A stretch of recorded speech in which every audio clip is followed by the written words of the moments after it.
റേഡിയോയുടെ പൊടിയുടെ Pooram big boss റിവ്യൂയിലേക്ക് അവർക്ക് സാധ്യത. രാവിലെ അനീഷും ഷാനവാസും തമ്മിൽ ഒരു ഫൈറ്റ് കഴിഞ്ഞത്. നീ ഒരു കള്ളനും വഞ്ചകനുമാണെന്ന് എനിക്ക് ഇപ്പോഴാണ് മനസ്സിലായത് എന്ന് അനീഷ് ഷാനവാസിനോട് പറയുന്നുണ്ട്. കൂടുതലും ചാനൽ ലൈക്ക് ഷെയർ ചെയ്യുക, സബ്സ്ക്രൈബ് പറയുന്നത് വേറൊന്നുമല്ല, ഞാനിത് പുതിയ ബിഗ് ബോസ് അപ്ഡേറ്റുകൾ നിങ്ങൾക്ക് പെട്ടെന്ന് കിട്ടാൻ വേണ്ടിയാണ്. അപ്പോൾ നമുക്ക് നമ്മുടെ കാര്യത്തിലേക്ക് കിടക്കാം.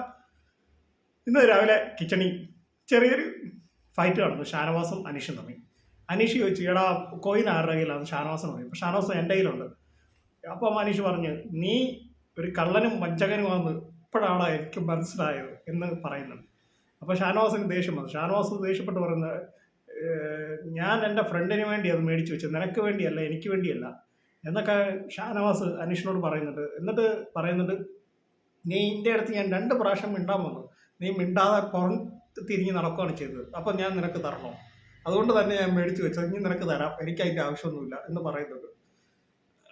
അപ്പോൾ അനീഷ് പറഞ്ഞു, കൊണ്ടുപോകാത്ത വേണ്ട എന്ന് പറയുന്നുണ്ട്. അപ്പോൾ അനീഷ് അപ്പോൾ ഷാനവാസ് പറഞ്ഞു, ശരി, ഞാൻ ഈ പണിയൊക്കെ കഴിഞ്ഞിട്ട്, കിച്ചണിലെ പണിയെല്ലാം കഴിഞ്ഞിട്ട് ഞാൻ നിനക്ക് തരാം, എനിക്ക് അതിൻ്റെ ആവശ്യമൊന്നുമില്ല, നിൻ്റെ ആ കൊയ് നിനക്ക് തന്നെ തന്നേക്കാം, നീ എന്നോട് മിണ്ടാതിരുന്ന് 2 ദിവസം മുഖം പൂർപ്പിച്ച് ഇപ്പോഴും ഇങ്ങനെ നടക്കാറാ, കുറേയൊക്കെ ചിരിച്ചൊക്കെ നടക്ക് എന്നൊക്കെ പറഞ്ഞപ്പം അനീഷ് പറയുന്നുണ്ട്, ഞാനെടാ ഇങ്ങനെയാണ്, എൻ്റെ സ്വഭാവം ഇങ്ങനെയാണ്, കുറച്ച് ഇപ്പോൾ 2-3 വർഷമായിട്ട് ഞാൻ ഇങ്ങനെയാണ്, ഇങ്ങനെ എനിക്ക് ചിരിക്കാനൊന്നും എനിക്ക് തോന്നുന്നില്ല, അപ്പം അതുകൊണ്ടാണ് ഞാനിങ്ങനെ നടക്കുന്നത്. അതിപ്പം കുറേശ്ശെ മാറ്റാൻ പറ്റാം, ശ്രമിക്കുന്നുണ്ട്, ഞാൻ കുറേശ്ശെ മാറ്റിക്കോളാം, ഇത് പെട്ടെന്ന് എനിക്ക് മാറ്റാൻ പറ്റത്തില്ല എൻ്റെ ഈ ക്യാരക്ടർ, ഞാൻ അതിപ്പോൾ ശ്രമിക്കുന്നുണ്ട്, പതിയെ മാറ്റാം എന്ന് പറയുന്നുണ്ട്. അപ്പോൾ രാവിലെ ഇതാണ് ബിഗ് ബോസ് നടന്നത്. പിന്നെ ഇവർ രണ്ടും മിണ്ടുന്നൊന്നുമില്ല. അനീഷ് അവിടെ പോയപ്പോൾ ഷാനവാസ് പറഞ്ഞു, ഇനി ഞാൻ നിന്നോട് മിണ്ടാനൊന്നും വരത്തില്ല എന്ന് പറയുന്നുണ്ട്. എൻ്റെ ഈ കൊച്ചിലൂടെ അവസാനിക്കണം. നിങ്ങൾക്ക് ഇഷ്ടമെങ്കിൽ വീഡിയോ ലൈക്ക് ഷെയർ ചെയ്യുക, channel subscribe. Thank you, by.